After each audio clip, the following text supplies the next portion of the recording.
오늘의 헤드라인입니다. 강한 동풍이 중국발 스모그와 황사를 밀어내면서 전국의 대기질이 좋음에서 보통 수준을 보이고 있습니다. 오늘은 내륙을 중심으로 맑은 날씨를 보이겠고 쌀쌀한 아침과 달리 낮 기온은 평년을 크게 웃돌며 포근하겠습니다. 원자력안전위원회에 대한 국정감사에서 후쿠시마 원전 사고와 관련한 문제들이 도마 위에 올랐습니다. 오염수 배출은 물론 태풍으로 유실된 원전 폐기물에 대해 원안위가 책임 있는 역할을 해야 한다고 촉구했습니다. 화재 수사의 최우선 과제는 정확한 화재 원인을 찾아 비슷한 사고의 재발을 막는 일입니다. 이를 위해 잿더미 속을 꼼꼼하게 뒤지는 현장 감식은 물론 기체 포집 같은 첨단 과학 수사 기법을 총동원하고 있습니다.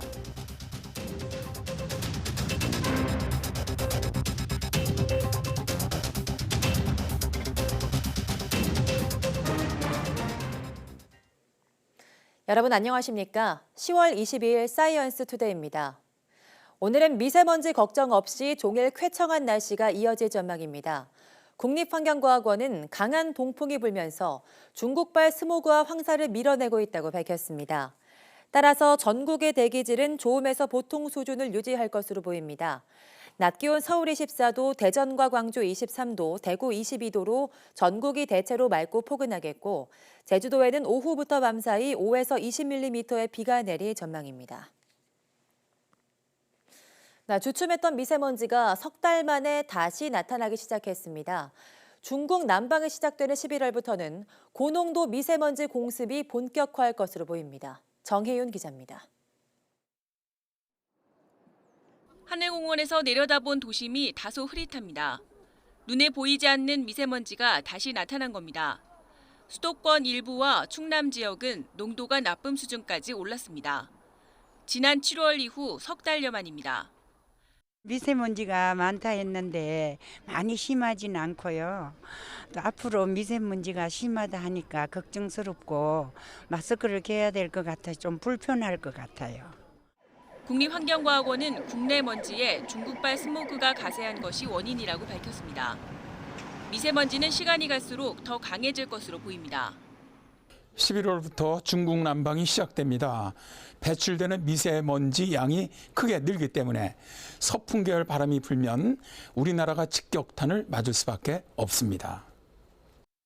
수도권의 월별 미세먼지 농도를 보면 11월부터 크게 상승해 1월부터 3월까지 정점을 찍습니다.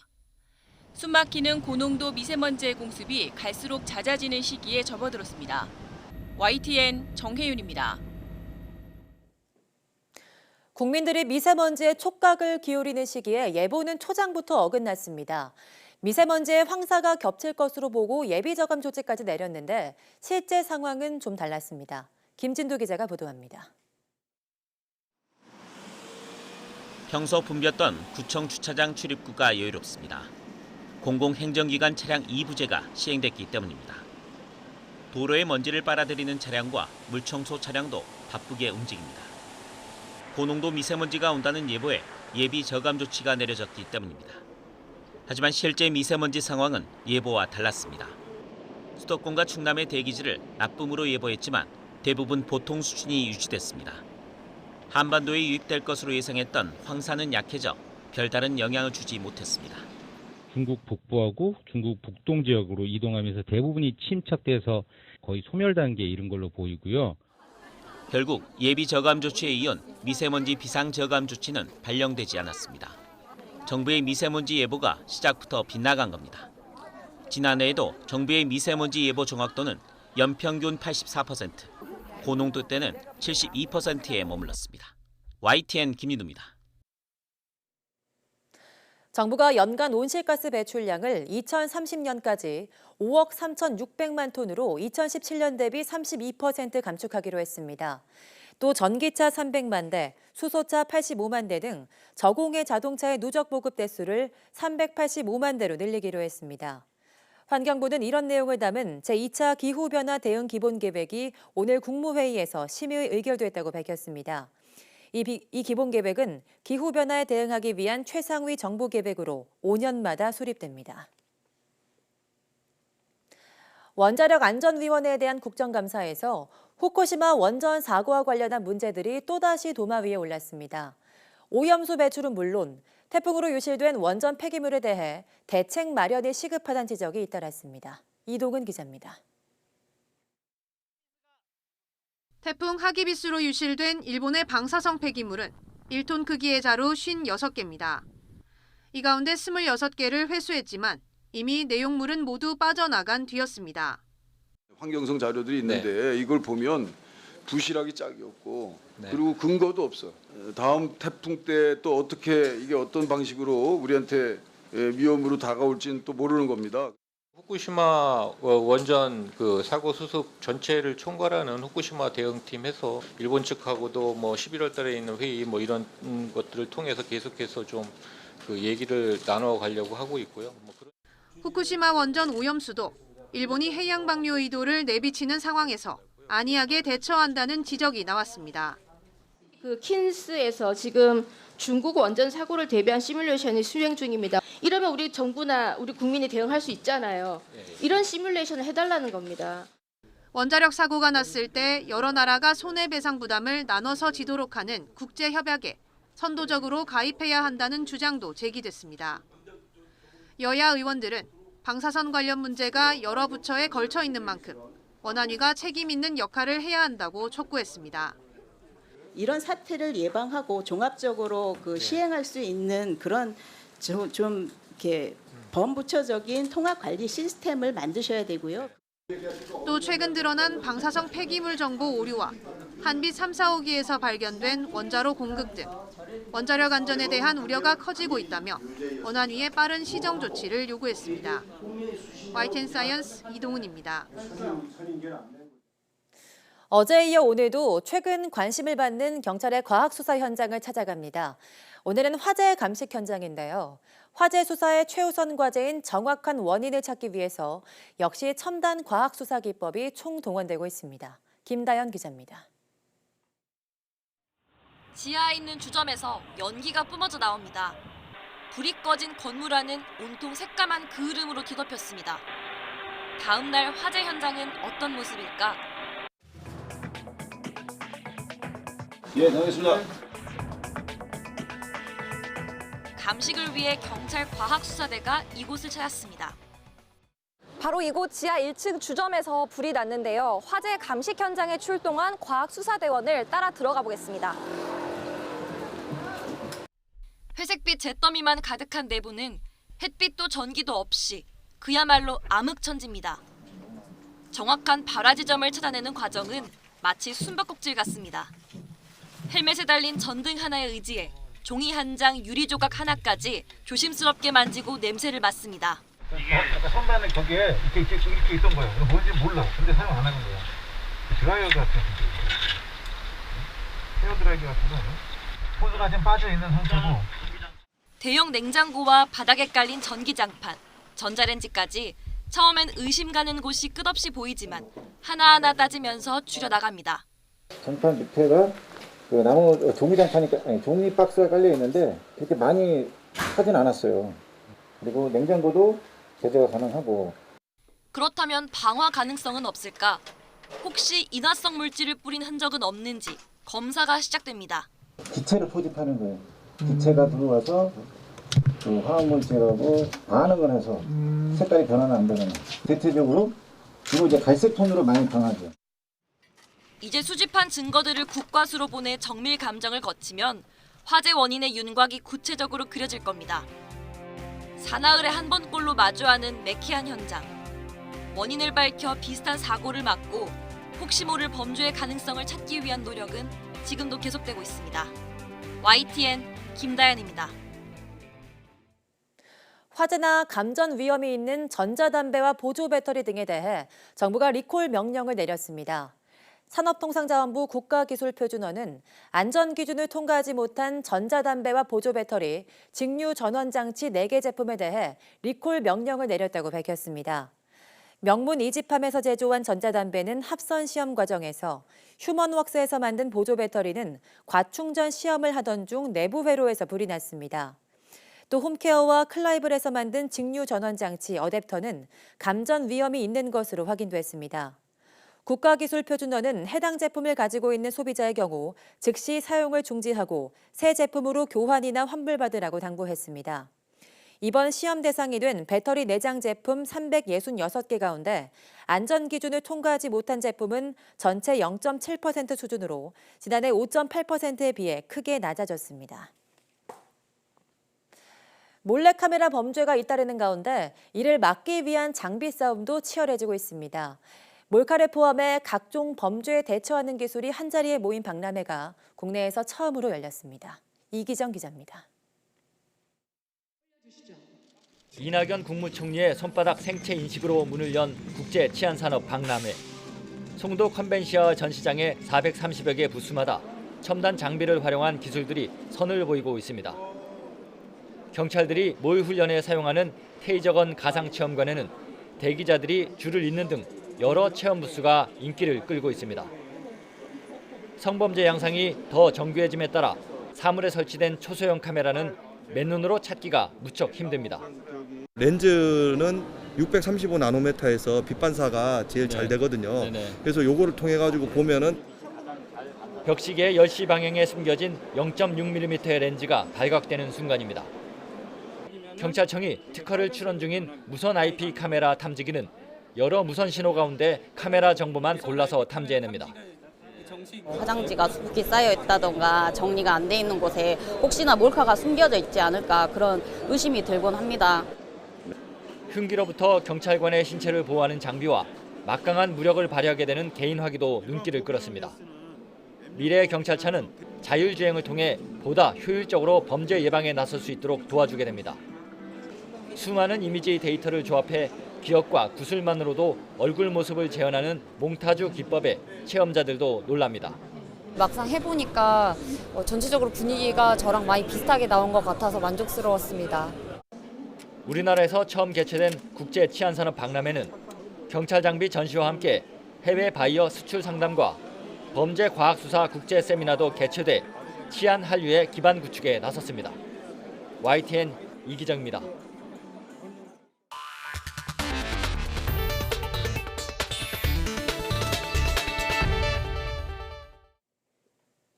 강원도 철원군 원남면 죽대리 민통선 내에서 아프리카 돼지열병 바이러스에 감염된 멧돼지 폐사체가 또 발견됐습니다. 국립환경과학원은 지난 19일 오후 6시쯤 군 부대원이 폐사체를 발견해 신고했고 정밀 검사 결과 아프리카 돼지열병 바이러스를 확진했다고 밝혔습니다. 이로써 현재까지 확진된 아프리카 돼지열병은 모두 12건으로 늘어났습니다.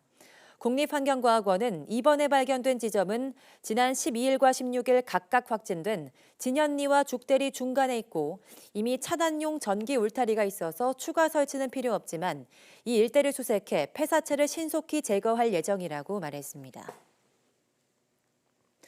중국이 미국의 위성 위치 확인 시스템 GPS에 대응해 구축하고 있는 베이더우 시스템에 필요한 인공위성 발사를 6개월 앞당겨 완료할 것이라고 홍콩 매체 명보가 보도했습니다. 명보는 중국의 위성 항법 시스템 관리 판공실의 책임자인 란청치 주임이 최근 난닝에서 열린 중국 중앙아시아 베이더우 협력 포럼에서 이같이 밝혔다고 전했습니다. 명보는 중국이 당초 내년 말까지 총 35기의 베이더우 3호 위성을 지구 궤도에 쏘아 올려 베이더우 시스템의 구축을 완성할 계획이었지만 이것을 내년 6월 말까지로 6개월 앞당기기로 했다고 설명했습니다. 네, 산업 현장에서 로봇은 이제 없어서는 안 될 존재죠. 그동안 전문가가 운전했던 산업용 로봇팔을 현장 작업자가 쉽고 안전하게 조작할 수 있는 스마트 장치가 국내 연구진에 의해 개발됐습니다. 이정호 기자입니다. 산업용 로봇은 프로그램 조작에 따라 작업을 수행합니다. 그래서 전문가가 필요하고 복잡한 장비도 뒷받침돼야 합니다. 국내 연구진이 산업 현장의 로봇팔 조작에 필요한 장비와 전문가의 작업 단계를 줄이면서도 쉽게 운전하는 장치를 개발했습니다. 이른바 교시 장치입니다. 사용자가 손으로 마우스처럼 조작하면 장치가 로봇팔 제어기와 통신하며 로봇을 원하는 대로 움직이게 해줍니다. 작업 중 사람과의 충돌을 예방하는 기능도 있습니다. 저희 기술을 쓰게 되면 사람이 직접 터치하지 않아도 어떤 거리 내에만 들어오면 바로 정지할 수 있는 원천적인 안전 기술을 확보했다고 할 수 있습니다. 산업용 로봇이면 어느 로봇이나 쉽게 부착해 사용할 수 있는 이 장치는 안전성까지 겸비돼 산업 현장의 효율성을 크게 높일 것으로 보입니다. 특히 장치가 500g 이하로 작고 공간이 협소할 경우 분리해서 무선으로 조정할 수도 있습니다. 생산 현장에서 로봇 비전문가인 작업자들도 로봇의 움직임을 쉽게 교시할 수 있어 공정 변화에 빠르게 대응하고 생산 효율을 향상시킬 수 있을 것으로 기대합니다. 사용 친화적인 스마트 교시 장치. 비전문가도 로봇을 쉽게 다루고 공정 변화에 빠르게 대응할 수 있어 산업 현장에 활력을 불어넣을 전망입니다. YTN 이정우입니다. 정부가 오는 2022년까지 수소 충전소 310곳을 만드는 계획을 마련했습니다.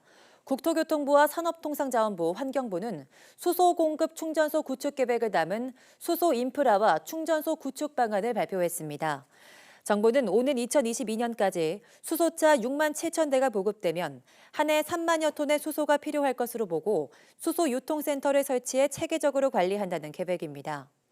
이와 함께 2022년까지 일반 수소 충전소 250곳과 고속도로 충전소 60곳 등 모두 310곳을 만들어 운전자가 30분 안에 수소 충전소를 찾을 수 있도록 할 예정입니다. 또 오는 2030년까지는 수소 충전소를 660곳, 2040년에는 1,200곳까지 늘리고 2040년까지 수소 1kg의 가격을 3,000원까지 낮출 방침입니다. 갤럭시 노트 10과 S10의 초음파 지문인식 보안 허점이 드러나면서 소비자들의 불안감이 커지고 있는 가운데 삼성전자가 조만간 문제 해결을 위해 소프트웨어 업데이트를 실시합니다. 삼성전자는 아직 정확한 시점은 정해지지 않았다면서 해당 기기 사용자들은 휴대전화에 뜨는 공지 메시지를 통해 업데이트 사실을 알 수 있다고 밝혔습니다. 앞서 삼성전자는 지난주 금요일 실리콘 커버의 돌기 패턴이 지문으로 인식돼 잠금이 풀리는 오류가 발생했다고 공지하고 이번 주 초에 소프트웨어를 업데이트하겠다고 밝혔습니다. 지난주 갤럭시 노트 10과 S10 시리즈의 지문 인식이 손쉽게 뚫린다는 사실이 알려진 뒤 은행과 카드사들은 안전을 위해 지문 인증 대신 패턴이나 비밀번호로 로그인할 것을 안내하고 있습니다. 네, 국내 전자여권 표지는 일본의 한 기업이 수년째 독점 공급하고 있습니다. 국산화가 시도되긴 했지만 사실상 납품이 무산되면서 전자여권 표지는 한동안 일본 제품을 사용할 수밖에 없는 상황입니다. 이상공 기자입니다. 대한민국 전자여권 표지에는 개인정보 등을 암호화한 전자칩과 안테나 등이 들어갑니다. 여권 보안의 핵심 소재인데 지난 2012년부터 일본의 한 기업이 만든 제품만 사용되고 있습니다. 국내의 한 중소기업이 3년 전부터 단수여권 등 5% 정도의 물량을 공급하는 우선협상 대상자로 선정됐지만 납품은 이루어진 적이 없습니다. 한국조폐공사가 진행한 적합성 시험에서 부적합 판정을 받았기 때문입니다. 국내 업체는 조폐공사가 일본 제품을 기준으로 적합성 시험을 진행해 문제가 있다고 주장합니다. 자신들이 만든 여권 표지가 공인된 시험기관에서 보안성과 기술 규격을 충족했음에도 조폐공사의 적합성 평가 기준을 제대로 안내받지 못해 차별을 당했다고 말했습니다. 이번에 조폐공사의 불공정한 제조적합성 시험으로 인해서 해외 진출 및 전자여권 국산화 등을 포기해야 되는 상황으로 내몰리고 있는 상황입니다. 해당 업체는 전자여권 표지 국산화를 위해 40억 원을 투입해 장비를 도입하고 기술을 개발해왔습니다. 한국조폐공사는 절차상 문제가 없다고 해명했습니다. 국내 제품의 품질이 기존 일본 것보다 성능이 뛰어나거나 동등해야 하지만 그렇지 않았다는 겁니다. 또 수차례 개선 기회가 제공됐는데도 일부 시험을 통과하지 못해 국내 기업이 개발했다고 하더라도 사용할 수 없다고 설명했습니다. 전자여권은 10년 동안 품질이 보증이 돼야 되고 해외에서 우리 국민의 신분상, 재산상 안전을 지킬 수 있는 유일한 수단입니다. 그렇기 때문에 저희는 엄격하게 규정된 절차에 의해서 입찰을 진행하고 품질 시험을 진행하였습니다. 내년 하반기에 도입되는 차세대 전자여권은 제작 방식이 모두 바뀝니다.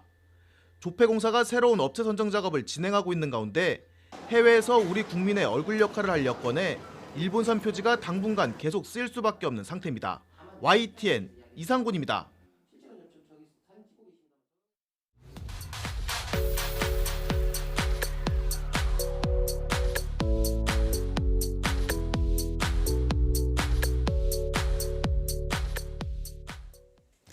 귀뚜라미가 힘차게 울면 따뜻하다라는 속담 들어보신 적 있으신가요? 귀뚜라미는 초가을에 힘차게 울다 늦가을에 기온이 낮아지면 활기가 위축되면서 점차 그 울음소리가 줄어든다고 합니다.